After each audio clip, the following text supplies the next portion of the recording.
नांदेड किनवट तालुक्यातील सारखानी येथील मुख्याध्यापक सुरेश श्यामराव खेकारे यांचा 17 मे रोजी खून होऊन अनेक दिवस उलटले तरीही या खून प्रकरणातील मुख्य आरोपीचा शोध अद्याप लागला नसल्याने संतप्त झालेल्या मयतांच्या नातेवाईकांनी सारखानी रोडवर रास्ता रोको करून सिंदखेड पोलीस ठाण्याचे ठाणेदार मोतीराम निकम व सहाय्यक फौजदार अण्णाराव वडारे यांना सह आरोपी करून सदरील प्रकरणाचा तपास CID मार्फत करण्यात यावा अशी मागणी मयतांच्या नातेवाईकांनी आणि दलित नेते PRIPचे जिल्हा उपाध्यक्ष विनोद भरणे आणि शेतकरी संघटनेचे त्रिभुवनसिंह ठाकूर व CPMचे कार्यकर्ते अमोल आडे यांनी केली आहे।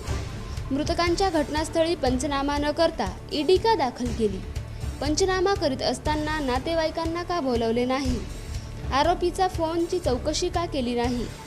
या प्रकरणात महिला आरोपीला अटक करून त्या महिला आरोपीला रुचकर जेवण पिण्यास फिल्टरचे पाणी देत आहेत। आरोपींना आरोपीसारखे वागणूक न देता सरकारची लेक असल्यासारखी वागणूक देत असल्याने या प्रकरणाची कशी चौकशी होईल असा आरोप मृताच्या नातेवाईकांनी केला असून सदरील खून प्रकरणाचा तपास योग्य रीतीने न लागल्यास व योग्य न्याय न मिळाल्यास पुढील आंदोलन तीव्र छेडण्यात येईल असा इशारा दलित नेते विनोद भरणे यांनी दिला।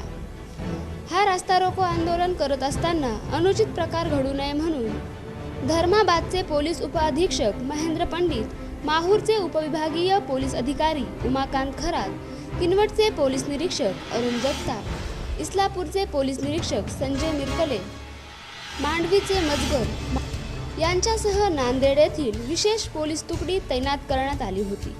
सदर आंदोलन शांततेत पार पडले असून सहाय्यक जिल्हाधिकारी डॉक्टर राजेंद्र भारुड यांनी या आंदोलनाच्या ठिकाणी येऊन नातेवाईकांची भेट घेऊन मृतकांच्या नातेवाईकांना न्याय मिळवून देण्यात येईल असे आश्वासन दिले आहे। यावेळी किनवट तहसीलचे तहसीलदार अजमुद्दीन उपस्थित होते।